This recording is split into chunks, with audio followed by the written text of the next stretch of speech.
والعاقبة للمتقين والصلاة والسلام على رسوله سيد المرسلين وعلى آله وصحابه أجمعين أما بعد أعوذ بالله من الشيطان الرجيم بسم الله الرحمن الرحيم قل بفضل الله وبرحمته فبذلك فليفرحوا هو خير مما يجمعون آمنت بالله صدق الله مولانا العظيم وبلغنا رسوله نبي الأمين الكريم ونحن على ذلك لمن الشاهدين والشاكرين والحمد لله رب العالمين حصول برکت و سعادت کے لیے بارگاہ رسالت مآب میں ہدیہ درود شریف پیش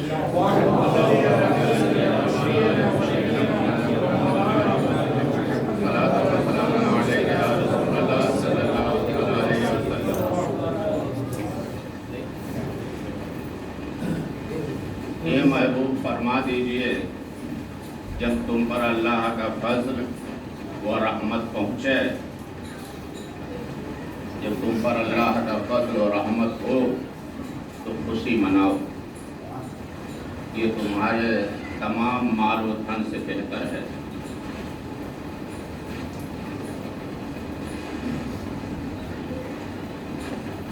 یہ 12 ربیع الاول شریف کی عید میلاد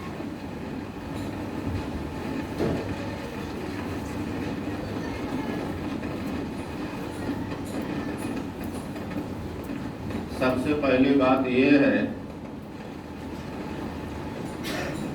جو ہمارا تصور بیٹھا ہوا ہے کہ سال عیدیں تو 2 ہوتی ہیں، تیسری کہاں سے آ گئی؟ تو میں نے پچھلے جمعہ آپ کو بتایا کہ حدیث کے مطابق اور بھی عیدیں ہیں۔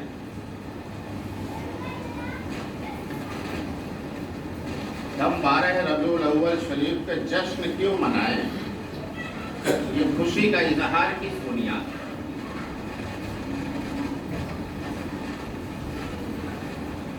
اب مختصر طور پہ یہ سمجھ لیں کہ آزادی سب سے بڑی نعمت ہے اور غلامی سب سے بڑی لعنت ہے۔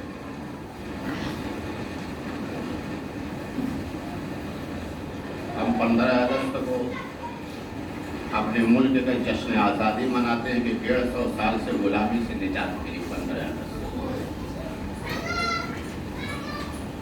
26 جنوری کو دستور نافذ ہوا ہمارا، اس کے لیے ہم جشن مناتے ہیں۔ یہ ملک آزاد ہوا تھا، ملک کا قانون نافذ ہوا تھا 15 اگست اور 26 جنوری اور 12 ربیع الاول کے دن انسان آزاد ہوا تھا، ملک آزاد نہیں ہوا تھا، پورا انسان آزاد ہوا۔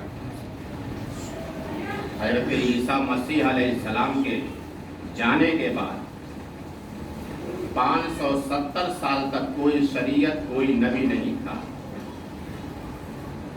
ابلیس نے انسان کو غلام بنا لیا تھا۔ یہ غلامی میں، ابلیس کی غلامی میں اس حد تک گر چکا تھا، اگر وضع حمل میں بچی ہوتی تو گڑھا یہ پہلے سے کھود کے تیار رکھتا تھا، زندہ اس کو درگور کر دیتا، اتنا یہ گر چکا تھا۔ تو 12 ربیع الاول کے دن انسان آزاد ہوا تھا، اس کی فکر آزاد ہوئی تھی، اس کی سوچ آزاد ہوئی تھی، کانوں کی سماعت آزاد ہوئی تھی، آنکھوں کی بصارت آزاد ہوئی تھی، اس کا عقیدہ آزاد ہوا تھا۔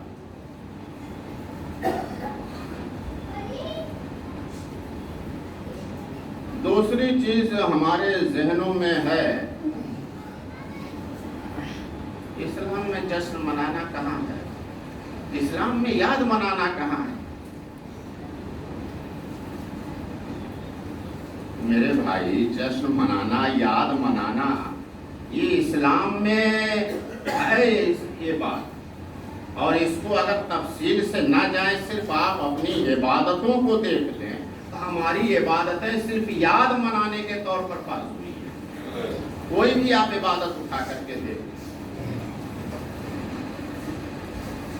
یہ پیغمبروں کی یاد ہیں، انہوں نے زندگی میں ایک بار کیا تھا، اس کو ہم ہر سال ہر دن اس کو جو ہے یاد کرتے ہیں، اس کو دہراتے رہتے ہیں، اس کا سیلیبریٹ کرتے رہتے ہیں۔ یہ ہے اسلام میں۔ سب سے بڑی بات یہ، اللہ تعالیٰ نے نعمتیں دی، کسی نعمت کا احسان نہیں جتایا، اللہ نے بے شمار نعمتیں دی۔ یہ زمین ہمارے لیے بنایا، اللہ کی نعمت ہے، لیکن اللہ نے اس کے لیے احسان نہیں جتایا۔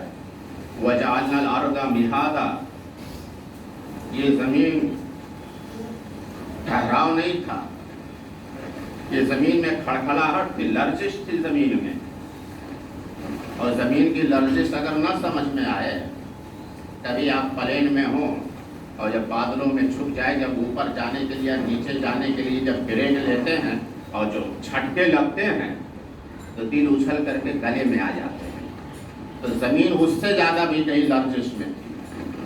وَجَعَلْنَا الْأَرْضَ مِهَادًا وَجَعَلْنَا وَالْجِبَالَ أَوْتَادًا، اللہ نے اسے پہاڑوں کی میکر گاڑ کر کے پرسکون بنا دیا، آپ کے رہنے کے لائق بنا دیا، لیکن اللہ نے اس کا احسان نہیں جتایا۔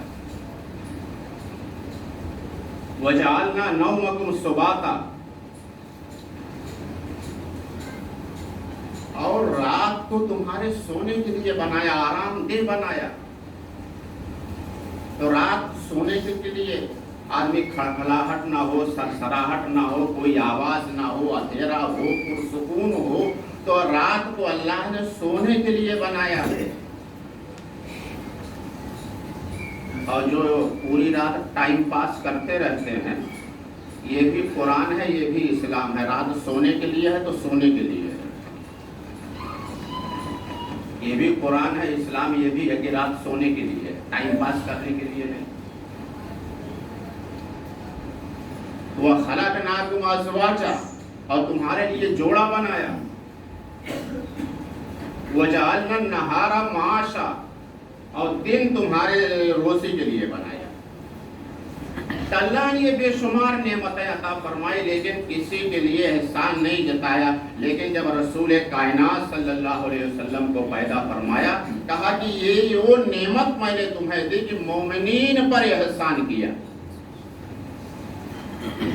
مومنین پر احسان کیا۔ تو یہ جو جشن ہے، جو سیلیبریٹ ہے، جو یاد ہے، یہ اسلام میں ہے۔ اس چیز ہم نماز روزانہ پڑھتے ہیں، یہ نماز 5 وقت کی فرض ہے، یہ کیا ہے؟ یہ پیغمبروں کی یاد ہے۔ پیغمبر نے زندگی میں ایک بار کیا تھا، اللہ نے اسے ہمارے لیے فرض قرار دے دیا، ہم روزانہ 5 بار اسے کرتے ہیں۔ یہ فجر کی نماز ہے۔ جب آدم علیہ السلام کی توبہ قبول ہوئی، زمین پر آئے، جب ان کی توبہ قبول ہوئی تو اس توبہ کے قبول کی خوشی میں انہوں نے شکرانے کے طور پر 2 رکعت نماز پڑھی تھی، اور اس ان کے شکرانے کے 2 رکعت کو اللہ نے ہماری فجر کی نماز بنا دی، ہم روزانہ اس کو یاد کرتے ہیں۔ ظہر کی نماز، یہ ابراہیم علیہ السلام کے شکرانے کے طور پر ہے، یہ اللہ نے اسے ہمارا فرض قرار دیا ہے۔ ابراہیم علیہ السلام کے جب اسحاق علیہ السلام پیدا ہوئے، اسحاق علیہ السلام کی پیدائش کی خوشی میں، میلاد کی خوشی میں اسحاق علیہ السلام کی، تو انہوں نے 4 رکعت شکرانے کے نماز پڑھے تھی۔ تو اس ابراہیم علیہ السلام کی 4 رکعت شکرانے کو جو انہوں نے اسحاق علیہ السلام کی پیدائش کے خوشی میں پڑھی تھی، اللہ نے اسے ہمارے لیے ظہر کی نماز بنا دیا، ظہر کا فرض قرار دیا۔ عصر کی نماز، ایک پیغمبر گزرے ہیں عزیر علیہ السلام،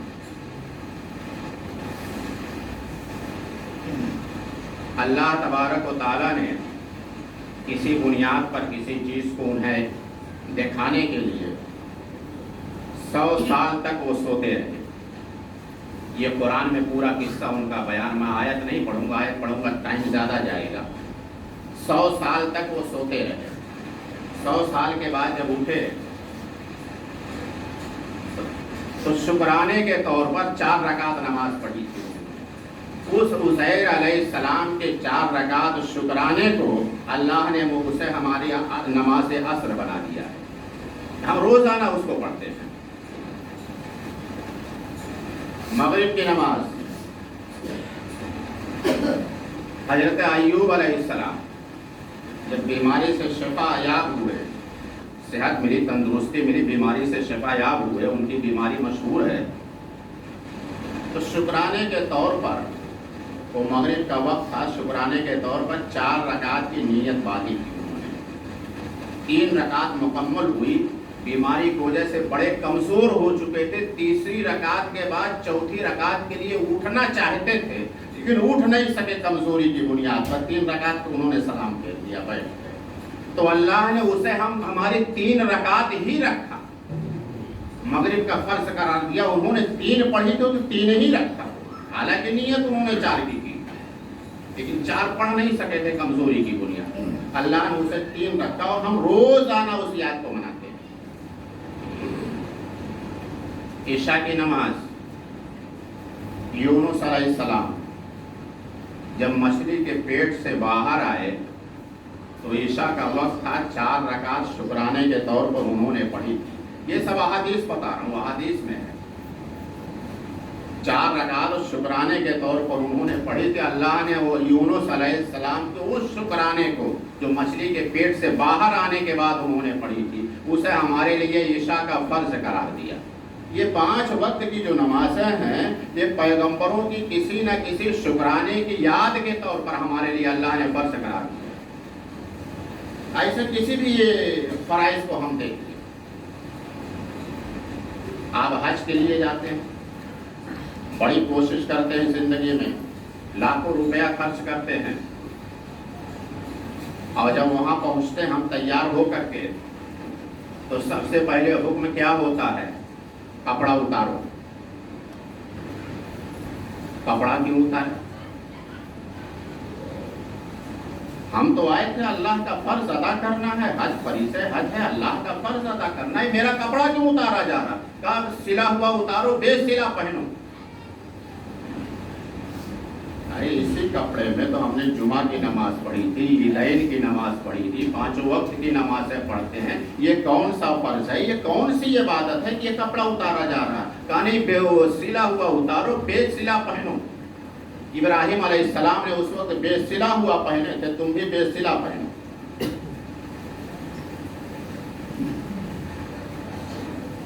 تو ٹھیک ہے، بے سلا پہننا، ان کی یاد منانا ہے تو مقدس سرزمین پر پہنچنے دو، وہاں پہنچ کر کے ہم پہن لیں گے۔ کہانی پہلے اتارو، اس سرزمین پہ قدم رکھنا تو ان کی سنت کے مطابق رکھنا ہے۔ انہوں نے بے سلا پہنا تھا، تمہیں بے سلا پہن کر کے وہاں قدم رکھنا ہے۔ اور جب ہم وہاں پہنچتے ہیں یا یہاں سے تیاری کرتے ہیں، تلبیہ پڑھتے ہیں، لبیک اللہم لبیک لبیک لا شریک لک لبیک ان الحمد والنعمت لک والملک لا شریک لک، یہ کیا ہے؟ ابراہیم علیہ السلام نے جب خانہ کعبہ کی تعمیر مکمل کیا تو پتھر پہ کھڑے ہو کر کے، جبل ابو قبیس پہ کھڑے ہو کر کے آواز دی تھی، اللہ نے کہا آواز دو، انہوں نے آواز دی تھی، یہ لوگوں میں نے اللہ کا گھر بنا دیا، تم اس کے عمرہ کے لیے، اس کے حج کے لیے، اس کی عبادت اور زیارت کے لیے آؤ۔ ایک بار آواز دی تھی، آج سے 4-4.5 ہزار سال پہلے ایک بار آواز دی تھی ابراہیم علیہ السلام، اور اس آواز کا جواب اللہ کو اتنا پسند ہے کہ جب بھی ہم وہاں اس بارگاہ میں جاتے ہیں، اس مقدس سرزمین پر، یہ تلبیہ یا جواب دینا ہے اس کو، یہ ان کی اس آواز کی جواب یاد ہے۔ ایک بار آواز دیا تھا آج سے 4-4.5 ہزار سال پہلے، خانہ کعبہ مکمل کرنے کے بعد، وَأَذِّنْ فِي النَّاسِ فِي الْحَجِّ يَأْتُوكَ رِجَالًا وَعَلَىٰ كُلِّ ضَامِرٍ يَأْتِينَ مِنْ كُلِّ فَجٍّ عَمِيقٍ، اے لوگوں میں نے تمہارے لیے اللہ کا گھر بنا دیا، اس کی زیارت کے لیے، اس کے حج کے لیے آؤ۔ تو وہاں پہ جتنے لوگ تھے لبیک کہا تھا، جو عالم ارواح میں تھے، ماں کے شکموں میں تھے، سب نے لبیک کہا تھا۔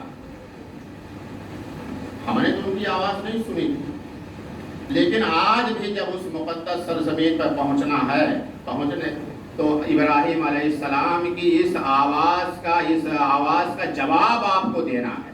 حالانکہ ابراہیم علیہ السلام کی آواز آپ نہیں سن رہے ہیں، لیکن اس کا جواب دینا ہے، اللہ کو اتنا پسند ہے، اس آواز کی یاد منانا ہے آپ کو۔ اور یہ اللہ کی آواز نہیں تھی، ابراہیم علیہ السلام کی آواز کا جواب ہے۔ لبیک اللہم لبیک لا شریک لک لبیک ان الحمد والنعمت لک والملک لا شریک لک۔ آپ عرفات میں جاتے ہیں، حج کا جو سب سے بڑا رکن ہے عرفات میں ٹھہرنا، اس میدان میں ٹھہرنا، دوپہر سے لے کے مغرب تک آپ وہاں پہنچ جائیں، وہاں ٹھہر جائیں، آپ کا حج ہو گیا۔ کوئی چیز پڑھنا واجب نہیں ہے، نہ کوئی نفل پڑھنا واجب ہے، نہ کوئی دعا پڑھنا واجب ہے، نہ کوئی تلاوت واجب ہے، کچھ بھی پڑھنا واجب نہیں ہے۔ اگر آپ پڑھ لیں تو بہتر ہے، نہ بھی پڑھیں تو صرف چپ چاپ وہاں بیٹھے رہیں، دوپہر سے لے کر کے مغرب تک آپ کا حج ہو گیا۔ صرف وہاں ٹھہرنا عرفات کے میدان میں، کہ وہاں ٹھہرنا کیا بات ہے، وہاں جا کر کے صرف چپ چاپ ٹھہر جائیں دوپہر سے لے کے مغرب تک، ہمارا حج ہو گیا۔ یہ ہے کیا؟ جب اللہ تبارک و تعالیٰ نے آدم علیہ السلام کو حضرت حوا کو زمین پر اتارا، آدم علیہ السلام تو سرندیپ سری لنکا میں اتارے گئے، حوا رضی اللہ تعالیٰ عنہ جدہ میں اتاری گئے، اس لیے اس کو جدہ کہتے ہیں، مطلب یہ دادی۔ اور دونوں کی ملاقات عرفات کے میدان میں ہوئی، دونوں ایک دوسرے کو پہچانا، وہاں پہچان ہوئی، دونوں کی ملاقات ہوئی عرفات کے میدان میں۔ تو اس ملاقات کی یاد کو حج کا سب سے بڑا فریضہ ہے۔ آپ وہاں کچھ بھی نہ پڑھیں، کوئی پڑھنا واجب نہیں، پڑھ لیں تو بہتر ہے، نہ پڑھیں تو بھی وہ حج ہو جائے گا، خالی وہاں دوپہر سے لے کے مغرب تک ٹھہر جائیں، حضرت آدم و حوا کی یاد میں وہاں ٹھہر جائیں، ان کی جو یاد ہے اس کو حج کا فریضہ قرار دیا اللہ نے۔ تو جتنے بھی فرائض ہیں، جتنی بھی عبادتیں آپ دیکھیں گے تو ہر ایک چیز میں اس کے ایک رکن میں اگر آپ دیکھیں گے، آپ وہاں سے آ کر کے کنکری مارتے ہیں۔ ابراہیم علیہ السلام کی قربانی کے رکاوٹ کے لیے وہاں شیطان آیا تھا نا، آج تو نہیں کھڑا ہے وہاں شیطان، وہاں آپ کے پتھر کھانے کے لیے کھڑا رہے گا۔ ابراہیم علیہ السلام نے آج سے 4,500 سال پہلے اسے انہوں نے رکاوٹ ڈال رہا تھا ان کے فرائض، انہوں نے کنکری ماری تھی۔ آج ان کے اس کنکری مارنے کی یاد کو حج کا ایک رکن ہے، وہ کنکری مارنا۔ یا صفا و مروہ کے درمیان آپ صحیح کر رہے ہیں تو حضرت ہاجرہ تمہیں ضرورت کے لیے دوڑی تھی، ایک پانی کی ضرورت کے لیے، بچے پیاس، بچہ تڑپ رہا تھا پیاس سے، اس کی ضرورت کے لیے دوڑی تھی، آج تو پانی کی کمی نہیں۔ لیکن اس یاد کو یاد کرنے کے لیے، دوڑنے کے لیے، اس کے جشن یاد کو تازہ رکھنے کے لیے اللہ نے اسے ایک رکن قرار دیا ہے۔ حج یا عمرہ ایک رکن ہے وہ۔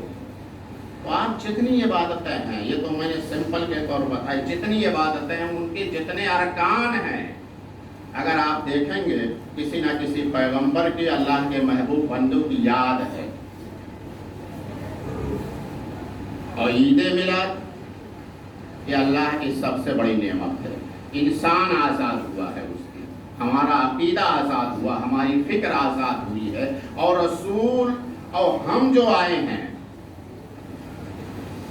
رسول ہمارے لیے کتنے اہم ہیں، یہاں بھی ہمارے لیے اہم ہے، وہاں بھی ہمارے لیے اہم ہے۔ اسی لیے اور ایک چیز اور میں آپ کو بتا دوں، یہ اتوار کے دن ایک اجتماع رکھا گیا مسجد میں عشاء کی نماز کے بعد، اتوار کے دن آپ حضرات اس میں شرکت کریں، اور بڑی اچھی بات کیا ہے محلے کے نوجوان بچوں نے کہ آپس میں پیسے وغیرہ اکٹھا کر کے ہسپتال میں مریضوں کو، غریبوں کو پھل فروٹ دیا جائے، یہ اصل چیز ہے۔ رسول اللہ کی سیرت ایک شاعر نے اپنے اشعار میں بیان کیا ہے، وہ نبیوں میں رحمت لقب پانے والا، مرادیں غریبوں کی پر لانے والا، وہ اپنے پرائے کا غم کھانے والا، مصیبت میں دوسروں کے کام آنے والا۔